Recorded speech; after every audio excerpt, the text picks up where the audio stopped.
श्री शिवाय नमस्तुभ्यं भक्तजनों, हर हर महादेव। आइए आज हम 35वें अध्याय का आनंद लेते हैं।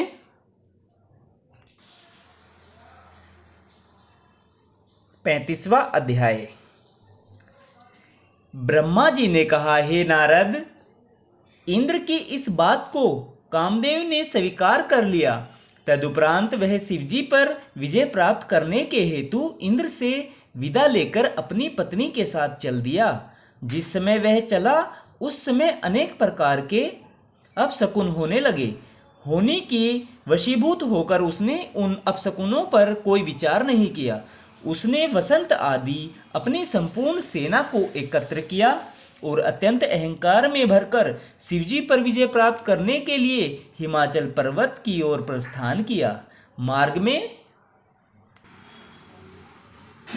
वह इस बात पर निरंतर विचार करता चला जा रहा था कि मैं शिवजी के ऊपर किस प्रकार विजय पाऊंगा। अस्तु, जब वह शिवजी के समीप पहुंचा उस समय उसने अपनी माया द्वारा सब ओर वसंत ऋतु को फैला दिया। वसंत ऋतु के फैलते ही उस स्थान पर चारों ओर रंग बिरंगे फूल खिल गए और लताओं ने प्रकट होकर वर्षों से आलिंगन करना आरंभ कर दिया। अनेक प्रकार के पक्षी मीठे स्वरों में चहचहाने लगे। जिन लोगों को अपने ज्ञान का बड़ा अभिमान था वे भी कामदेव की माया में पड़े बिना न रहे। सबका तप और संयम नष्ट हो गया। चराचर जगत में ऐसा कोई भी प्राणी नहीं बचा जिसे कामदेव के बाणों ने घायल न किया हो। यद्यपि यह अवस्था एक मुहूर्त भर ही रही, परंतु इसी बीच सब लोगों का विवेक नष्ट हो गया। संपूर्ण संसार तो कामदेव के वशीभूत हुआ, परंतु शिवजी और उनके गणों पर कामदेव का कोई प्रभाव न पड़ा। जिस समय कामदेव शिवजी के पास पहुंचा उस समय उसका संपूर्ण बल नष्ट हो गया। कामदेव की शक्ति क्षीण होते ही संसार के सभी प्राणी उसी प्रकार पूर्व स्थिति में आ गए जिस प्रकार की नशा उतर जाने पर मनुष्य होश में आ जाता है। हे नारद, उस समय कामदेव अपने मन में इस प्रकार विचार करने लगा, मुझसे यह बड़ा अपराध हुआ जो मैं अहंकार में भरकर शिवजी का चित्त डिगाने के लिए यहाँ चला आया। अब शिवजी के क्रोध से मेरी मृत्यु अवश्य ही होगी। यह विचार कर कामदेव कुछ समय तक तो चिंता में पड़ा रहा। अंत में उसने निश्चय किया कि परोपकार के लिए यदि मुझे प्राण भी त्याग देने पड़े तो वह शुभ ही है। साथ ही यदि मेरी मृत्यु शिवजी के द्वारा हुई तो मैं भी शिव गणों में गिना जाऊंगा। अस्तु, मुझे मृत्यु का भय त्याग कर देवताओं का कार्य सिद्ध करना चाहिए। यह निश्चय कर कामदेव ने पुनः अपनी शक्ति को प्रदर्शित किया और संपूर्ण संसार को पहले के ही समान फिर अपने वश में कर लिया।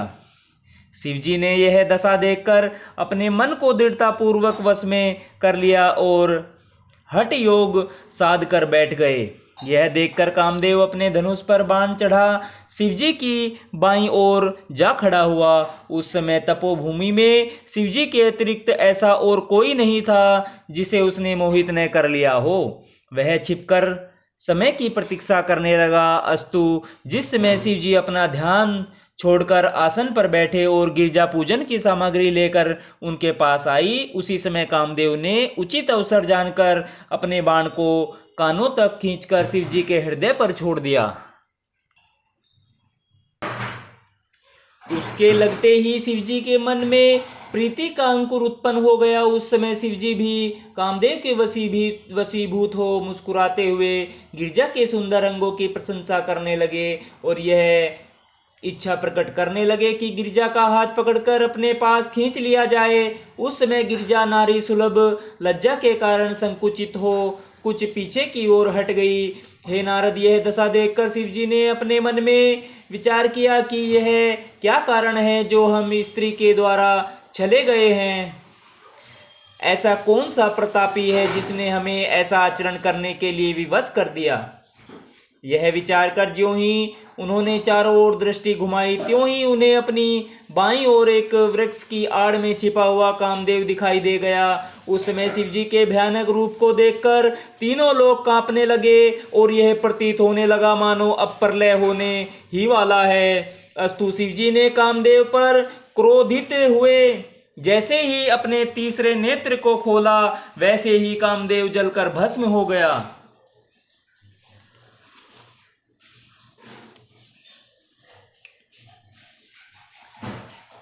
उस समय तीनों लोकों में हाहाकार मच गया। सभी देवता अत्यंत भयभीत, परम दुखी तथा दीन हो गए और अन्य व्यक्तियों को अत्यंत प्रसन्नता हुई।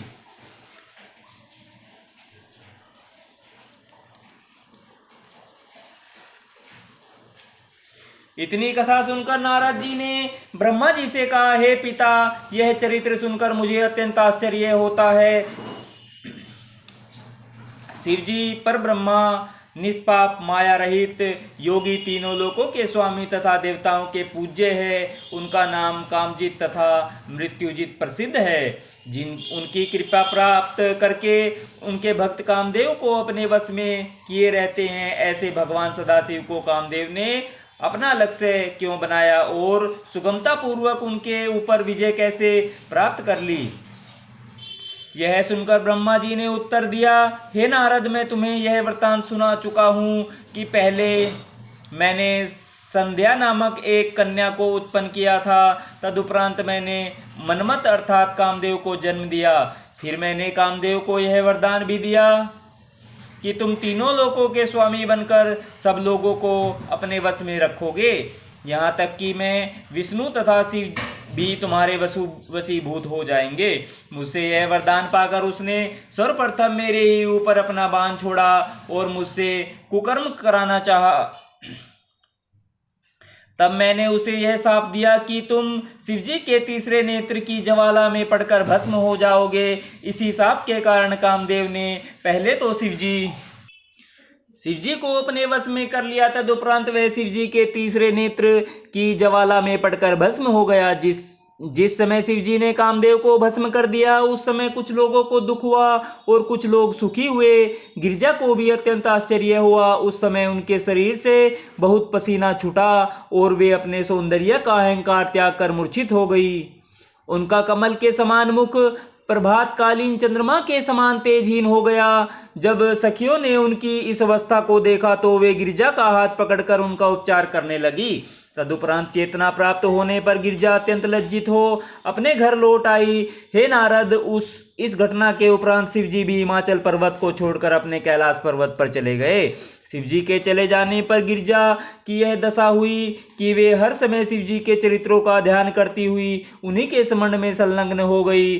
कामदेव की स्त्री रति ने जब अपने पति की मृत्यु को देखा तो वह बहुत प्रकार से विलाप कर उठी। वह अपने पति के चरित्रों का वर्णन करती हुई हाय हाय शब्द का उच्चारण करती थी और अपने शरीर की सुधि बुद्धि को भुला बैठी थी।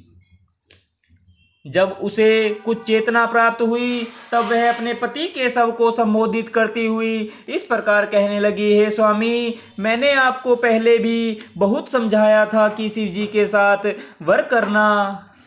बैर करना उचित नहीं है, परंतु आपने दूसरों के वश में पड़कर मेरी बात पर कोई ध्यान नहीं दिया। हे नाथ, आपने मुझसे कुछ भी नहीं कहा और मुझे त्याग कर अकेले ही शिवपुरी को चले गए। अब मैं अनाथ बनकर रह रही हूँ। आपने जैसा किया उसका फल अच्छी तरह पा लिया। यह नियम है कि संसार में कोई किसी को दुख देकर स्वयं सुखी नहीं रहा है, उसे कहीं भी आनंद नहीं मिलता है। हे पति, आप तो शिव गणों में सम्मिलित हो गए, परंतु अब मेरा कोई नहीं रहा। इस प्रकार की बातें कहते हुए रति ने बहुत विलाप किया। श्री शिवाय नमस्तुभ्यम भक्तजनों, श्री शिवाय नमस्तुभ्यम, हर हर महादेव। आज भक्तजनों हमने 35वें अध्याय का आनंद लिया है। कल हम 36वें अध्याय का आनंद लेंगे। जय